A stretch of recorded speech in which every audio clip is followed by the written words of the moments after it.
कामचोर बहू। कांता बहन की दो बहुएं थी, बड़ी कल्पना और छोटी प्रिया। कल्पना का जैसा नाम वैसा ही काम। सारा दिन कल्पनाओं में रहती, ना कोई काम करती ना कोई धाम। अरे कल्पना बहू, जरा अच्छी सी चटनी पीस दे, आज कुछ मजेदार खाने का मन है।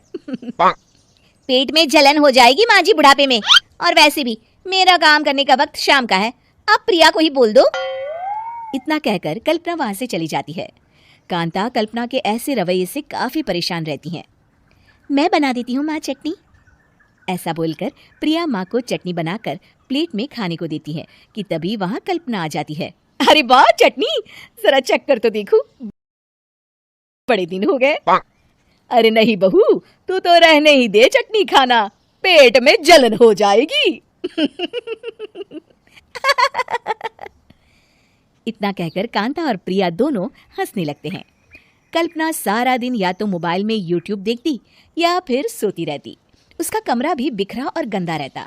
एक दिन कल्पना का पति अशोक उससे कहता है, अरे कल्पना, जानवर भी उस जगह को साफ कर लेता है जहाँ वो बैठता है, तुम तो इंसान हो, कैसे इतने गंदे कमरे में रह लेती हो? देखो सारा सामान यहाँ वहाँ बिखरा पड़ा है। ज्यादा अपनी माँ का बोल ना बोलो। हाँ, कमरा तुम्हारा भी तो है, गंदा लग रहा है तो साफ कर लो। पता नहीं तुम्हारे साथ मैं कैसे जिंदगी बिताऊंगा। इतना कहकर अशोक वहां से चला जाता है।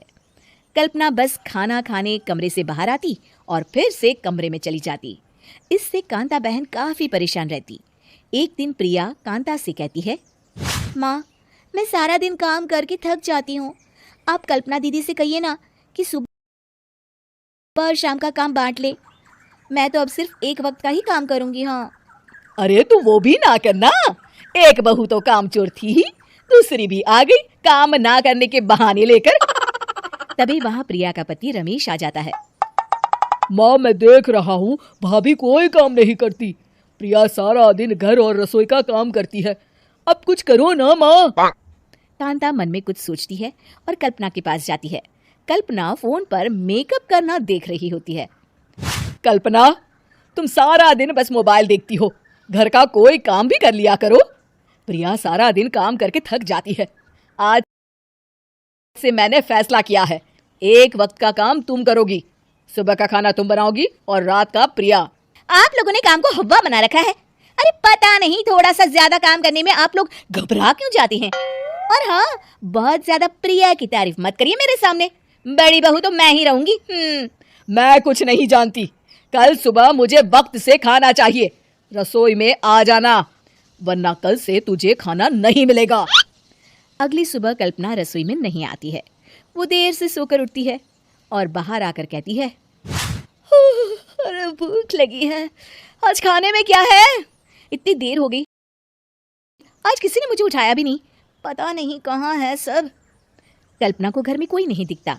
वो रसोई की तरफ जाती है जहाँ बड़ा सा ताला लगा होता है। अरे रसोई में ताला! ओ, मैं तो भूल ही गई थी, माँ ने आज से सुबह का खाना मुझे बनाने को कहा था। हे भगवान, इतने लोगों का खाना बनाना क्या आसान है?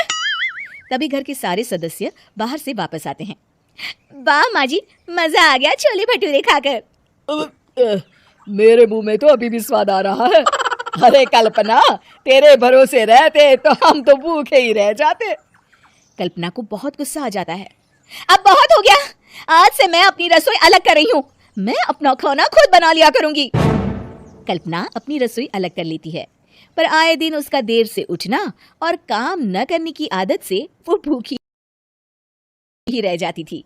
उसी के सामने घर के लोग अच्छे अच्छे पकवान खाते और कामचोर कल्पना को जैसे तैसे ही खाना बनाकर खाना पड़ता। पर एक दिन तो हद ही हो गई। माँ, दीदी आज सुबह से कमरे से बाहर नहीं निकली, हमें जाकर देखना चाहिए। सो रही होगी कामचोर कहीं की, पर तुम कहती हो तो चलो देख लेते हैं उसे। कल्पना कमरे में पेट पकड़कर बैठी होती है। हाय मेरा दर्द, पेट दर्द के मारे मर रही हूँ मैं।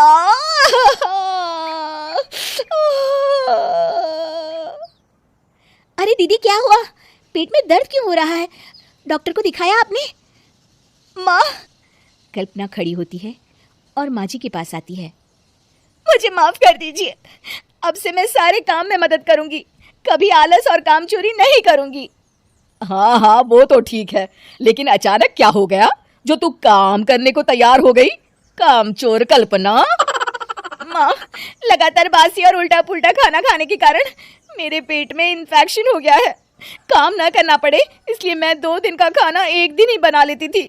बासी और खराब खाना खाने के कारण लेने के देने पड़ गए। पेट में दर्द हो रहा है। चलो अच्छा हुआ, देर आए दुरुस्त आए।